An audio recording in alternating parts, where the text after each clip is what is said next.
Hello दोस्तों, स्वागत है आपका आज के एक न्यू टॉपिक के साथ। उम्मीद करता हूँ आप सब अच्छे होंगे। तो दोस्तों, आज की इस वीडियो में हम बात करने वाले हैं रेंट एग्रीमेंट का। तो रेंट एग्रीमेंट बेसिकली होता क्या है, उसके लिए हमने सेपरेट वीडियो शेयर की थी कि रेंट एग्रीमेंट की क्या क्या क्वालिटी स्पेसिफिकेशंस होती है, और बेसिकली ये जो रेंट एग्रीमेंट है सिर्फ 11th मंथ के लिए ही क्यों एग्जीक्यूट किया जाता है। तो इसी के साथ आपने एक और टर्म सुनी होगी, लीज एग्रीमेंट। जनरली होता क्या है कि रेंट एग्रीमेंट और लीज एग्रीमेंट को एक ही टर्म दे दिया जाता है, लेकिन जैसे तो बेसिकली टर्म्स एंड कंडीशन तो सेम होती हैं रेंट एग्रीमेंट और lease agreement, but the major difference between them is about payment terms and duration of the lease. यानी कि जो आपकी पेमेंट की टर्म्स हैं और जो ड्यूरेशन होना चाहिए, आपका जो पीरियड होना चाहिए किराए का, रेंट का, उस पर डिपेंड करता है रेंट और लीज एग्रीमेंट का डिफरेंस। क्योंकि बेसिकली रेंट एग्रीमेंट जो होता है वो एक शॉर्ट टर्म के लिए एग्जीक्यूट किया जाता है, जैसे कि फॉर 11th मंथ्स, और जो लीज एग्रीमेंट्स है वो for a longer term execute की जाती है, जैसे कि more than 1 year, 2 years, 3 years, as the case में भी। तो आज के इस वीडियो में कंप्लीट फॉर्मेट्स आपसे शेयर किए करने जा रहे हैं रेंट एग्रीमेंट के बारे में, ताकि आप भी अपना वकील खुद बनिए, खुद आप बिना किसी के इंटरफेरेंस से एग्रीमेंट एग्जीक्यूट कर सकते हैं। कुछ नहीं है, आपको एक एग्रीमेंट तैयार करना है, जो हाईलाइटेड ब्लैंक्स हैं उनको फिलअप करना है, प्रिंट आउट लेके स्टैम्प पेपर और नोटरी करवा के भी आपका जो रेंट एग्रीमेंट है बिल्कुल फुल एंड फाइनल माना जाएगा। तो सबसे पहले आपका जो टॉप पे, जैसे कि हर एग्रीमेंट का एक होता है कि टाइटल दिया जाता है rent agreement, and this rental agreement is made and executed. जो भी आपकी डेट होगी वो दिया जाएगा। उसके बाद ओनर का नेम, उनकी एज, उनका सन फादर्स नेम और complete address long with Aadhaar card for a better clarification. तो हेयर कॉल द ओनर, उनको ओनर ओनर कहेंगे। और नेक्स्ट टाइम आएंगे फिर जो टेनेंट बनने जा रहे हैं, तो टेनेंट्स की जो भी डिटेल्स होगी same as that of owner, की टेनेंट का नेम आएगा, एज, उनका फादर नेम, उनका एड्रेस और कंप्लीट आईडी प्रूफ जो भी होगा उसका देकर उनको एज अ टेनेंट रेफर कर दिया जाएगा। उसके बाद बात चलते हैं कि where is the terms owner and tenant at appropriate context shall mean and includes their heirs. ये एक्सटेंडेड क्लोज होता है, यानी कि जो ओनर्स और टेनेंट हैं उनके टर्म में उनके सक्सेशर्स, असाइनीज, लीगल जो होंगे वो सब इसमें इंक्लूड माने जाएंगे। ये एक स्टैंडर्ड फॉर्मेट है जो कि नॉर्मल सभी एग्रीमेंट्स में इंक्लूड कॉर्पोरेट किया जाता है। उसके बाद आता है basic thing main C, whereas owner name is the absolute owner in possession of residential flat number, जो भी फ्लैट की डिटेल होगी, and the tenant has approach the owner with request to let out the said of flat premises for residential use, and the owner herein has agreed to give on rental basis of the said flat premises to the tenant on the terms and conditions mentioned hereinafter। यानी कि basically इसमें लिखा जाता है कि जो tenant है या ओनर है उन्होंने अप्रोच किया है to let out the property या premises फ्लैट, जो भी केस है आप उसको फिलअप करके आगे जो टर्म्स एंड कंडीशंस हैं उसके नीचे से स्टार्ट होती हैं। तो जैसे कि हमारा मेजर फर्स्ट पॉइंट है, the rental agreement is for a period of 11 months commencing from the date. जो भी डेट होगी उससे स्टार्ट होगा वो यहाँ पे लिखा जाएगा।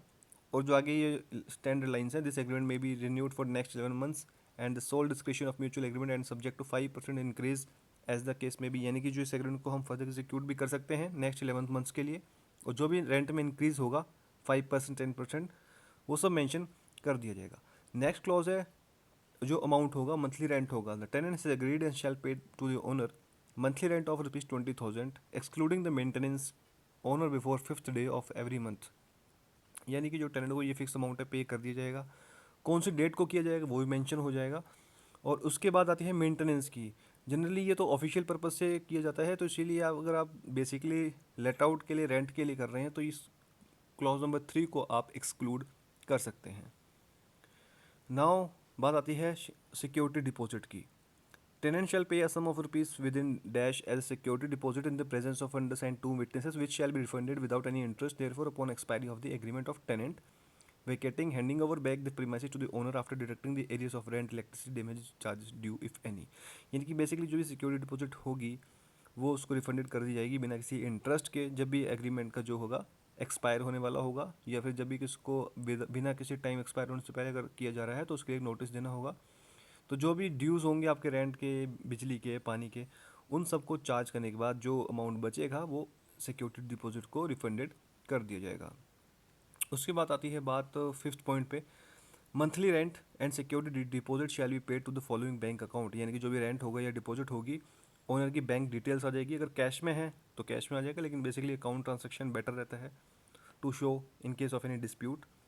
6th clause, tenant shall pay electricity charges every month directly to the concerned department authority as per the bills without default। यानी कि जो भी टेनेंट है वो बिजली के जो चार्जेस होंगे, पानी के, वो सब डायरेक्टली पे करेगा, क्योंकि उनके लिए एक सेपरेट मीटर होगा, इलेक्ट्रिसिटी मीटर। तो ये जो अमाउंट है बेसिकली वो सब एक excluding of all maintenance expenses होता है। और सेवन्थ पॉइंट है, tenant shall not have any right to claim deduction of rent from the security deposit amount. On the other hand the tenant shall keep paying the rent as agreed, यानी कि जो tenant है वो security deposit को अलग रख के जो भी हर महीने आपका जो किराया बनता है वो टाइम टू टाइम उनको चुकाएंगे। एट्थ पॉइंट है, tenant shall not sublet or relet or part with any portion of the premise to any other person. Tenant shall not alter, add or damage the structure of the premises. Tenant shall keep and maintain the scheduled premises clean and in good condition. यानी कि जो tenant है वो आगे किसी को भी किराए पर फर्दर नहीं दे सकते हैं, किसी को भी उनको कोई प्रॉपर्टी को डैमेज नहीं करना है, कोई ऑल्टर नहीं करना है प्रीमाइसेस को। और उनकी ये ड्यूटी बनती है अंडर दिस एग्रीमेंट कि आपको सही से मेंटेन करके क्लीन और गुड कंडीशन में प्रॉपर्टी को रखना है। बिकॉज किराए का मतलब ये नहीं है कि आप उस चीज़ को तोड़ फोड़ करेंगे, तो ये सब ड्यूटीज और ऑब्लिगेशंस को फुलफिल करना होता है अंडर दिस एग्रीमेंट। उसके बाद नाइन्थ पॉइंट में बात की गई है कि जो टेनेंट है वो जो प्रीमाइसेस को लेना चाहते हैं वो सिर्फ रेजिडेंशियल पर्पस के लिए है, यानी कि किसी इलीगल एक्टिविटीज़ के लिए उसको यूज़ नहीं किया जा सकता। जैसे जैसे कि हम बात करें कि वो वहाँ पे कुछ इस तरह की एक्टिविटीज़ कर रहे हैं कि ये जो प्रॉपर्टी है वो सिर्फ रहने के पर्पज़ से दी गई, ना कोई कॉमर्शियल या किसी प्रकार का आप कोई भी एक्सप्लोजिव स्टोर नहीं कर सकते हैं जो कि लॉ के थ्रू प्रोहिबिटेड डायरेक्टली किया गया होगा। और जो प्रोमाइसेस है उसको आपको नीट एंड क्लीन रखना है, मेंटेन में कंडीशन में रखना है and upkeep during the tenancy period. Tenth point है, tenant shall take every care for not to cause any damage to fixtures fitting and structure of the premises. In case of any damages the same shall be repaired replaced at the cost of the tenant, यानी कि किसी प्रकार का कोई भी प्रोमाइसेस को चोट पहुंचाई जाती है, डैमेज किया जाता है, तो उसको जो रिप्लेस किया जाएगा, रिपेयर किया जाएगा, वो टेनेंट के द्वारा जो किराएदार होगा उसके कॉस्ट पे किया जाएगा, या फिर उसके सिक्योरिटी डिपॉजिट अमाउंट में से डिडक्ट कर लिया जाएगा। देखो ये टर्म्स एंड कंडीशन इसलिए मेंशन करना जरूरी होती हैं ताकि कोई भी डिस्प्यूट ना हो between owner and tenant. Next, 11th point. At the time of vacating the scheduled premises, tenant shall arrange cleaning and painting of flat as rented condition, or 1 month rent shall be deducted towards painting and cleaning charges of the scheduled premises. हालांकि जो थोड़ा clause advance है इसको normally नहीं include करना चाहिए किसी भी टेनेंट को, क्योंकि जो ड्यूटी बनती है कि भाई जहाँ पे छोटे बच्चे आपकी फैमिली रह रही है तो वहाँ पे ऑब्वियसली बात है कि नॉर्मल वियर एंड टेयर तो होगा, तो नॉर्मल वियर एंड टेयर को क्लॉज को हालांकि इंक्लूड किया जाना चाहिए, लेकिन फिर भी कहीं अगर किसी को कोई एतराज़ ना हो तो ये क्लॉज मेंटेन कर सकते हैं कि अगर कोई भी कुछ प्रॉपर्टी को डैमेज किया जा सकता है या फिर उसको जब भी वेकेट करेंगे तो उसको पेंट करके भी देंगे। ट्वेल्थ क्लॉज है, tenant shall adhere to the rules and regulation of the flat apartment owner association existing and form from time to time, यानी कि जो भी रूल्स एंड रेगुलेशंस होती है रिगार्डिंग फ्लैट अपार्टमेंट वो सबको फॉलो किया जाना चाहिए। Owner shall pay all the taxes assessment charges to government body authority pertain to the said premises, यानी कि जो ओनर है उसकी ड्यूटी है कि सब प्रकार के जो भी टैक्सेस चार्जेस हैं वो डायरेक्टली पे करेगा गवर्नमेंट को। 14th point, tenant shall permit the owner or his agents and workman to enter the inspect examine the state and conditions, यानी कि जो ओनर है कभी भी आके चेक कर सकता है अपनी प्रॉपर्टी को कि उसके किस कंडीशन में है। Fifth point, in case tenant fails to pay the stipulated rent or other charges continuously for more than 2 months or commits breach of any of the terms, the owner hereby reserve the right to terminate the agreement and shall have every right to evict the tenants, यानी कि अगर tenant किसी भी month rent को पे करने में fail हो जाते हैं या फिर कोई भी other charges for the continuous period of 2 months, यानी कि 2 महीने के लिए किराएदार ने किराया पे नहीं किया है फॉर एनी रीज़न व्हाटसोएवर, तो ये ओनर के पास राइट्स है कि वो उसको टर्मिनेट कर सकते हैं। ये रिजर्व राइट किया हुआ है under the terms of this agreement कि ओनर के पास ये राइट है कि वो इस एग्रीमेंट को टर्मिनेट भी कर सकते हैं। And shall have every right to evict the tenants and take possession of the rented premises without notice, यानी कि अगर जो टेनेंट है कोई भी टर्म हो सकती है, जैसे कि इस केस में हमने 2 महीने लिखा हुआ है, 2 महीने तक अगर रेंट को पे नहीं करेगा तो ओनर के पास ये राइट रिजर्व है कि वो उसको उस कब्जे से उस घर से निकाल भी सकते हैं बिना किसी प्रायर नोटिस से। Next 16 point, either of the party shall give 1 month notice for vacating the house premises, यानी कि कोई भी पार्टी है जो 1 महीने का एडवांस को नोटिस को देकर जो घर को खाली करवा सकती है। 17 पॉइंट में बेसिकली शेड्यूल की बात की गई है, हालांकि जनरली जो रेंट पे दिए जाते हैं उसमें किसी प्रकार का कोई फर्नीचर फिक्सचर नहीं होता है, लेकिन फिर भी अगर इंक्लूड है तो इसमें मेंशन कर लिया जाता है, क्योंकि इन केस अगर कोई भी डैमेज होता है किसी भी फर्नीचर फिक्सचर्स को तो ओनर क्लेम कर सकता है at the time of terminating vacating और handing over the possession of rented premises to the owner. तो ये बेसिकली डिटेल्स होती हैं जो कि कवर कर ली जाती हैं। इसके बाद बेसिकली लास्ट में बात आती है क्लॉजेस की। जनरली एक क्लॉजेस होता है इसमें लीगल से भी रिलेटेड कि in case of any breach of the terms and condition which court shall have the jurisdiction to adjudicate upon the suit. लेकिन बेसिकली प्रोविजंस होता क्या है कि 11 महीने का रेंट है तो उसमें लीगल एक्सपेंसेस इतने इनकर हो जाएंगे तो वो बेसिकली इस क्लॉज को एक्सक्लूड कर भी लिया जाता है। तो लास्ट में जो स्टैंडर्ड क्लॉज है, in witness whereof the both parties have sign to this rental agreement on the date mentioned above in presence of the following two witnesses.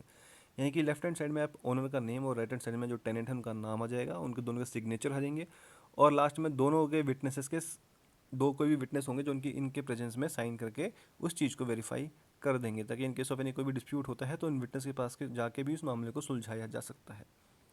तो दोस्तों ये बेसिकली टर्म्स एंड कंडीशन थी जो कि आप अगर किसी रेंट एग्रीमेंट बनाने जा रहे हैं तो हर स्टेट में अलग अलग चार्जेस होते हैं उसके, कहीं 200 कहीं 500 कहीं 1000 भी वसूल कर लिया जाता है। तो बेसिकली जो टर्म्स हैं आप इसको इंक्लूड करके अकॉर्डिंगली मॉडिफाई वेराइज चेंजेस करके भी आप फाइनल कर सकते हैं। उसको कुछ नहीं करना है, जो भी स्टेट वाइज एक नॉमिनल स्टैम्प पेपर है उसको परचेज़ कीजिए, नोटरी करके आप अपने पास इसको यूज़ करके रख सकते हैं।